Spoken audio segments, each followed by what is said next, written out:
Alhamdulillahilladzi wa kafa wassalatu wassalamu ala nabiyyil mustafa wa ala alihi wa sahbihi ahli sidqi wal wafa.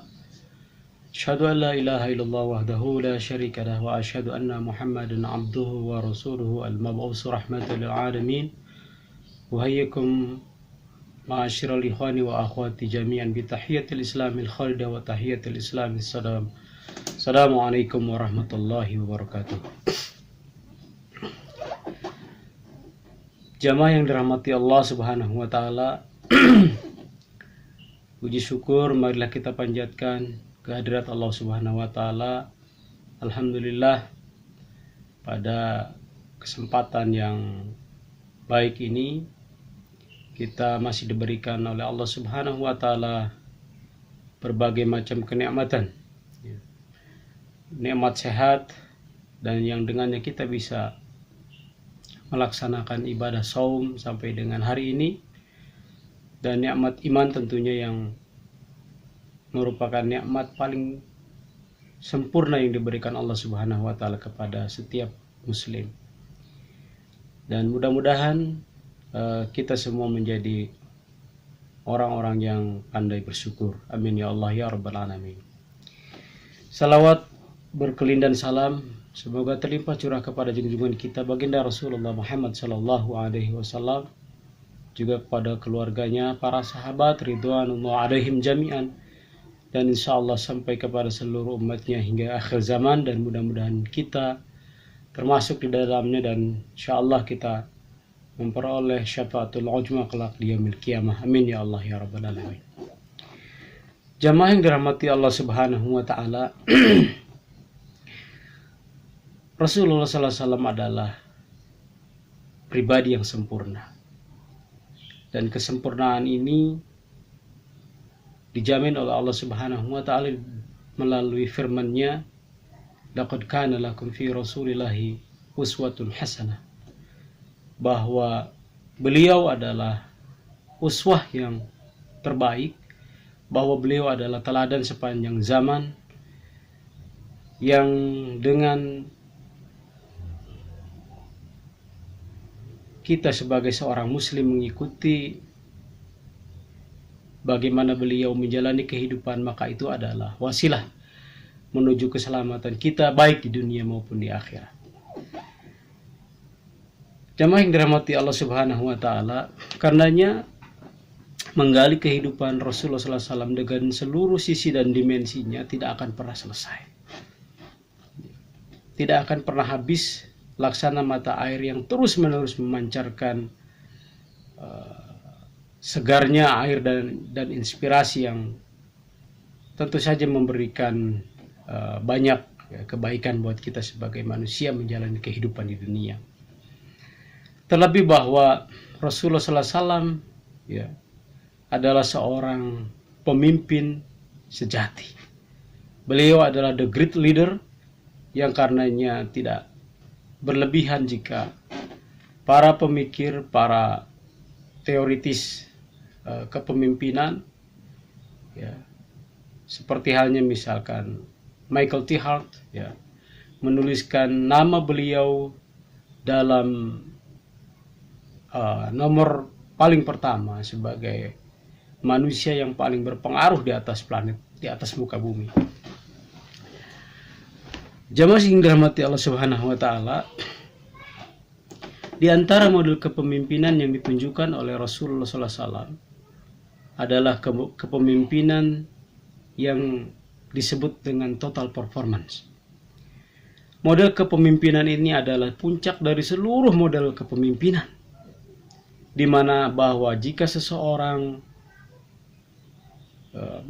mendapatkan amanah, mendapatkan jabatan, mendapatkan kewenangan atau otoritas, maka dia akan menarik seluruh resources, seluruh potensi dan seluruh kemampuannya agar bagaimana kepemimpinan yang diembannya, agar bagaimana amanah yang dia pikul akan berjalan dengan sebaik-baiknya dan kelak akan dipertanggungjawabkan di hadapan Allah Subhanahu wa taala.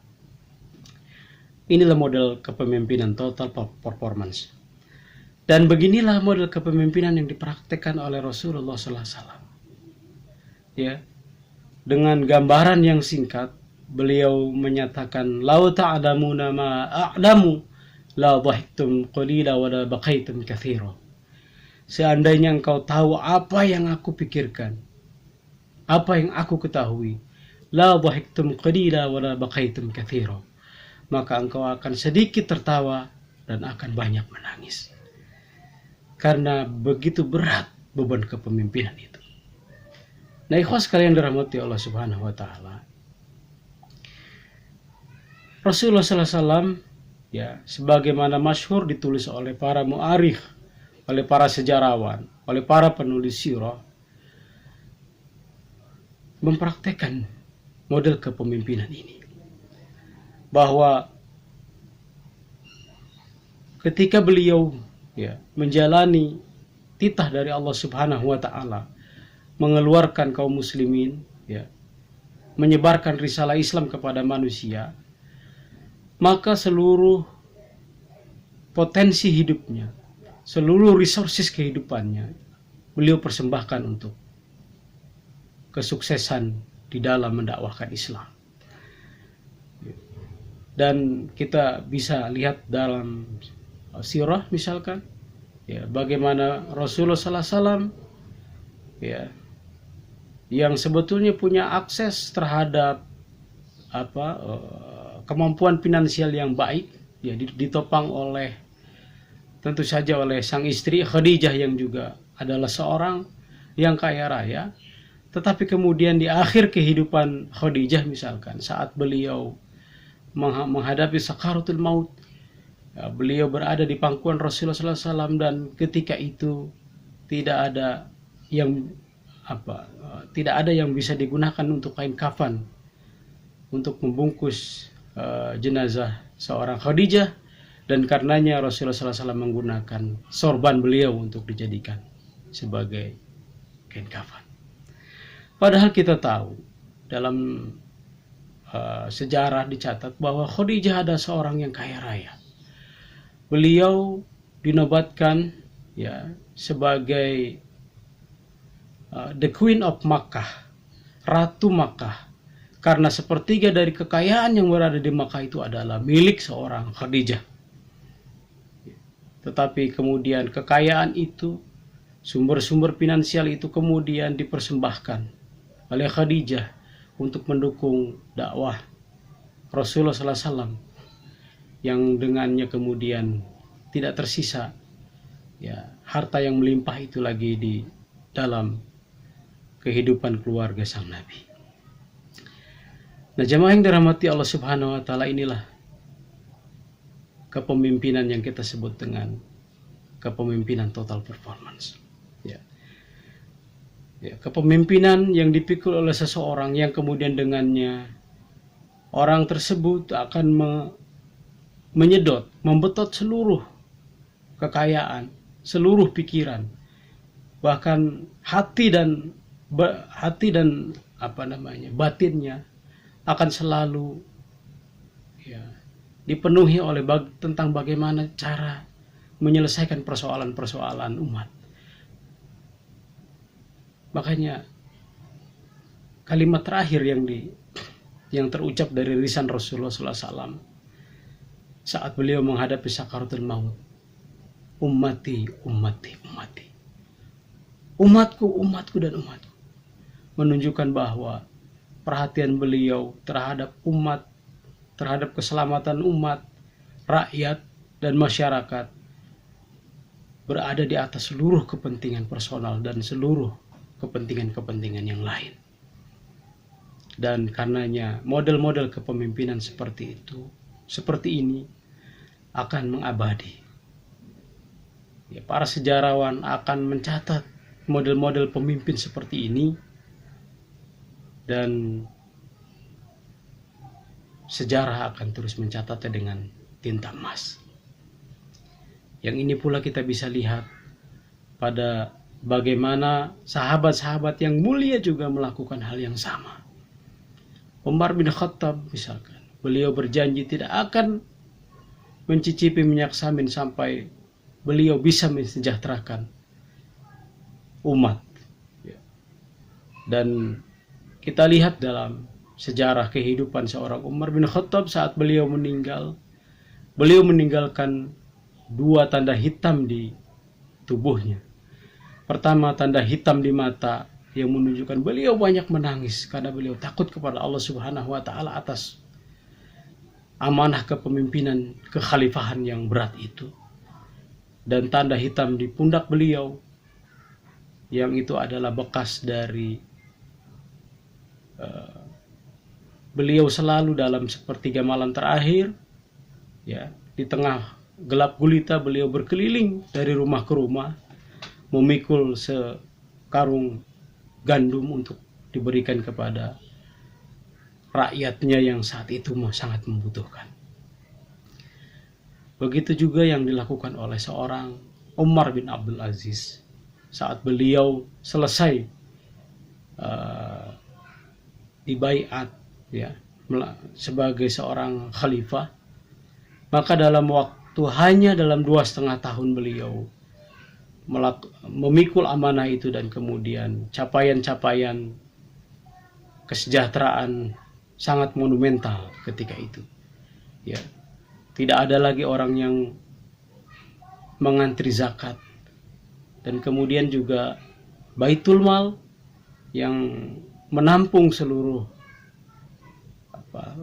pendapatan daerah, gitu, dikabarkan berlebih, ya, karena sudah tidak ada lagi kegiatan-kegiatan yang dibiayai oleh Baitul Mal.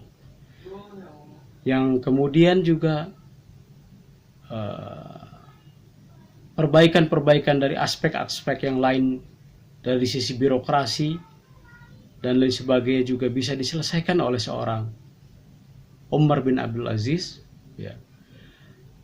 Meski semua itu dibayar dengan tentu saja sangat mahal, ya. Badan beliau yang kemudian turun drastis beratnya, bobotnya dalam hanya 2,5 tahun.